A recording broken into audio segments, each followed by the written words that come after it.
Hello everyone, and once again I welcome you all to my YouTube channel, The Law and Beyond.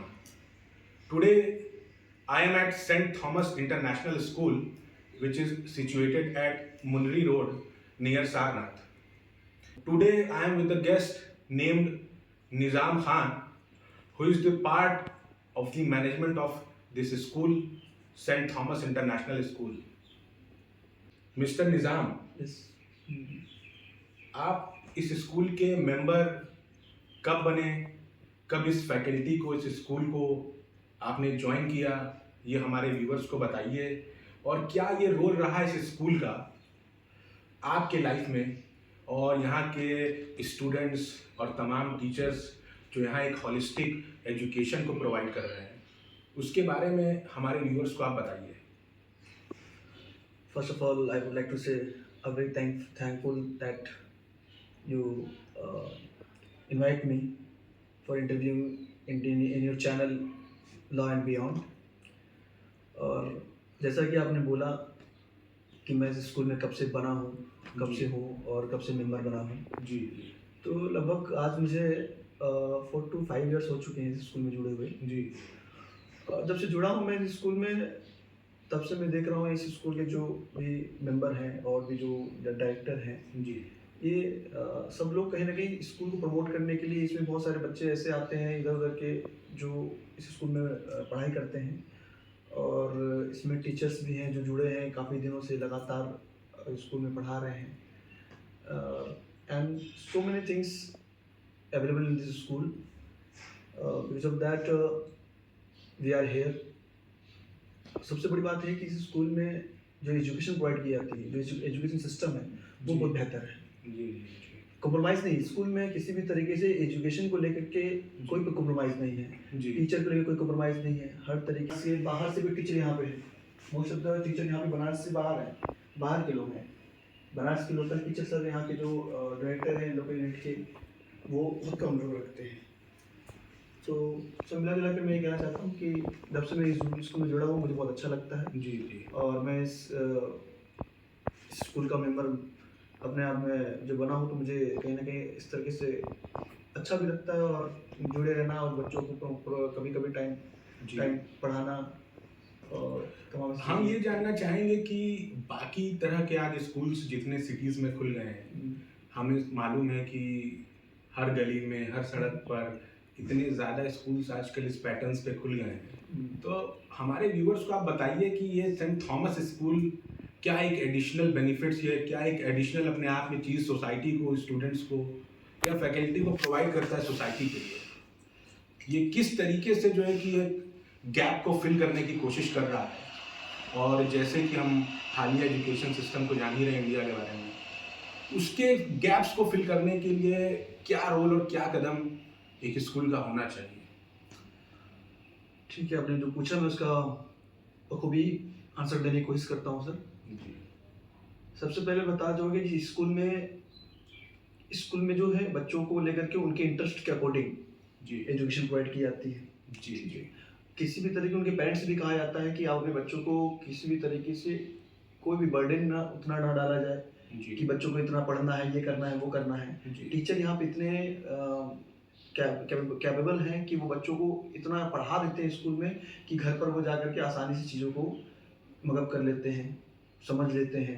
उनको ज़्यादा extra coaching की ज़रूरत नहीं पड़ती है, सबसे पहली चीज़ है। और उसके बाद इसमें स्पोर्ट्स को अभी बहुत ज़्यादा प्रमोशन किया जाता है। स्कूल प्रमोशन का मतलब स्पोर्ट्स को लेकर के सारे बच्चों को छूट दी जाती है कि आप किसी भी स्पोर्ट्स में जा सकते हैं।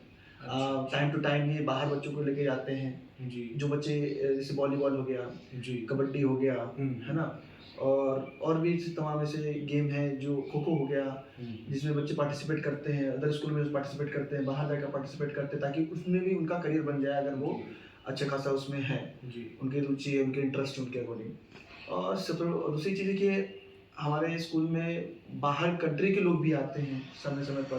जी। आप देख सकते हैं वहाँ पर उसमें, और आप देख सकते हैं कि हमारे स्कूल में टाइम टू टाइम बाहर से अदर कंट्री के लोग भी आते हैं हमारे स्कूल में, और बच्चों को कहीं ना कहीं कोई मोटिवेट, कोई सब्जेक्ट टॉपिक को लेकर मोटिवेट करते हैं, उनकी पढ़ाई को लेकर मोटिवेट करते हैं, तमाम चीज़ें। और बाहर ले जाते हैं बच्चों को हमारे स्कूल के, उनके अकॉर्डिंग साइंस के बच्चे हुए हैं, साइंस के बच्चे हो गए, तो साइंस के बच्चों को उनके जैसे फॉसिल फैक्ट्रीज हैं जहाँ मशीनें रखी हुई हैं, है ना, जी जी जी जिनको इंजीनियर बनना है वो उस तरह की कंपनियों में जाते हैं। जी और भी सब्जेक्ट इसमें जैसे ह्यूमैनिटीज़ है, जी। टाइम टाइम पे ह्यूमैनिटीज़ के सब्जेक्ट में आकर के लोग बड़े बाहर के प्रोफेसर आकर के मोटिवेट करके जाते हैं लोग। निज़ाम जी हम्म, कि जब एक 12th में इंटर फाइनल ईयर में एक लड़का जब आता है तो अमूमन उसकी एज 17 to 18 होने लगती है।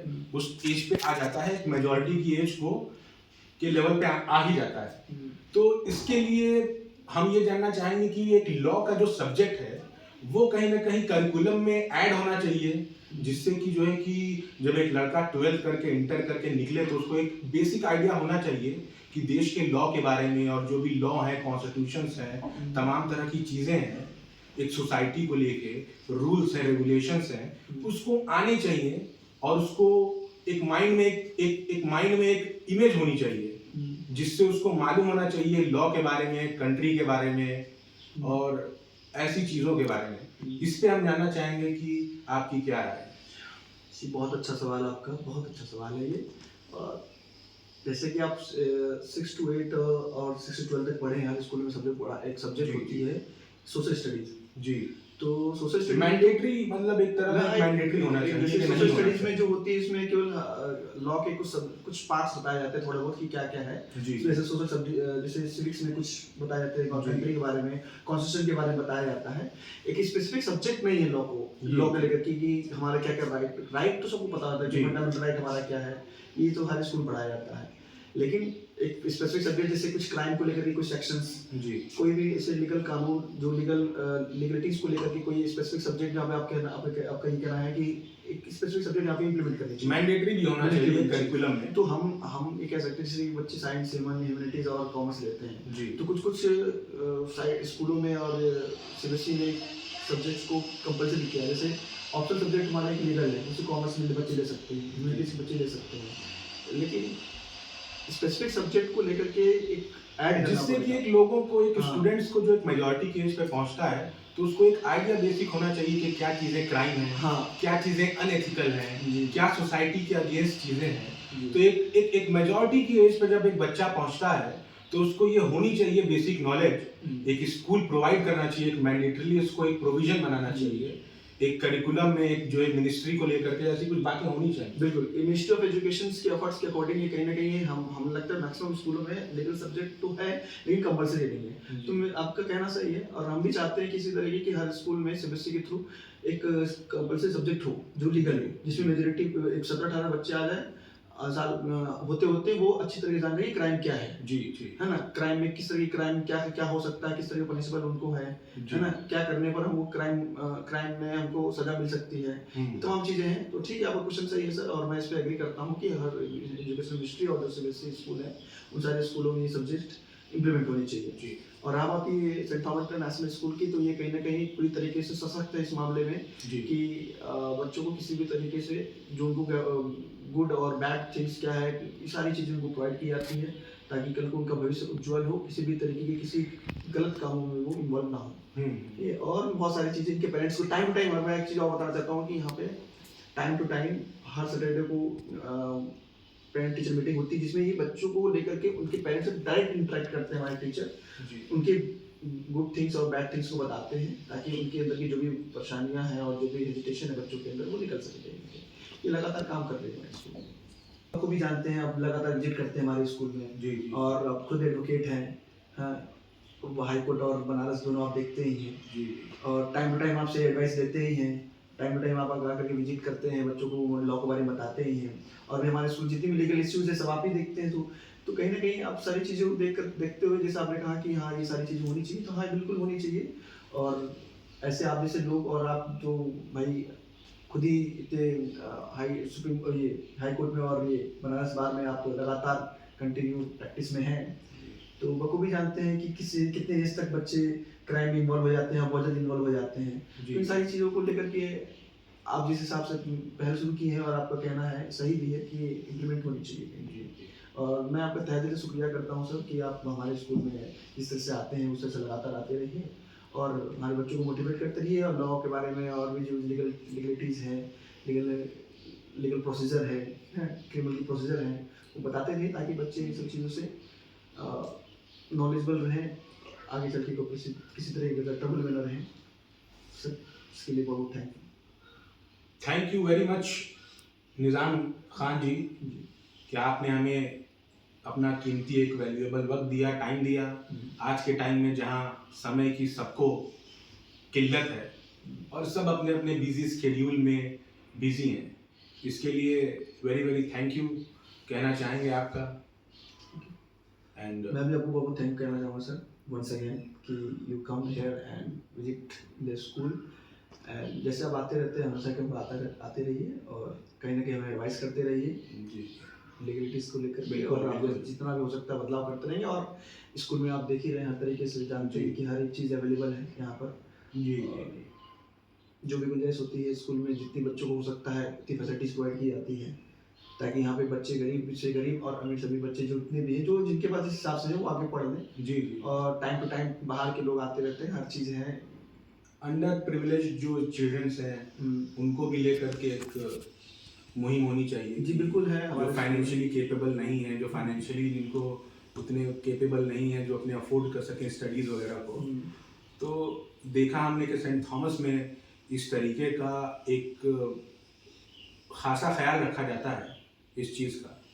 इसके लिए भी हम बहुत बहुत अप्रिसिएशन करना चाहेंगे। और आप एक आपका। चीज़ जानते होंगे सर कि हमारे स्कूल में हॉस्टल भी है, जी जो 2-3 स्टेट बिहार और बंगाल और कई स्टेट से आके बच्चे ऊपर हॉस्टल में पढ़ते हैं। जी जी जी। और अदर स्कूल के कंपैरिजन में हमारे स्कूल की जो हॉस्टल है बहुत कम फीस है। जी एनुअली फीस चार्जेस है जो भी बहुत कम है। और भी बच्चे जहाँ से भी आते हैं और वो उनके पेरेंट्स अगर हमारे यहाँ आते हैं विजिट करते हैं तो जी। अपने बच्चों को हॉस्टल में हमारे यहाँ रखते हैं। और हर तरीके की फैसिलिटीज़ उनको प्रोवाइड की जाती है, खाने को लेकर के, उनको ट्यूशन फीस को लेकर के जी और उनको पढ़ाई को लेकर के तमाम ऐसी चीज़ें होती हैं। हर एक चीज़ प्रोवाइड हमारा स्कूल करता है, कॉपी से लेकर किताब तक हर चीज़। बस हॉस्टल में अगर वो रहते हैं तो हमारे एनुअल चार्ज जो लगते हैं वो अदर स्कूल के कंपेरिजन में बहुत कम लगते हैं, जी जी। ताकि बाहर का बच्चा आकर के आसानी से पढ़े और अपने आप को डेवलप करे। Thank you very much thank you Nizam Khan ji, thank you very much.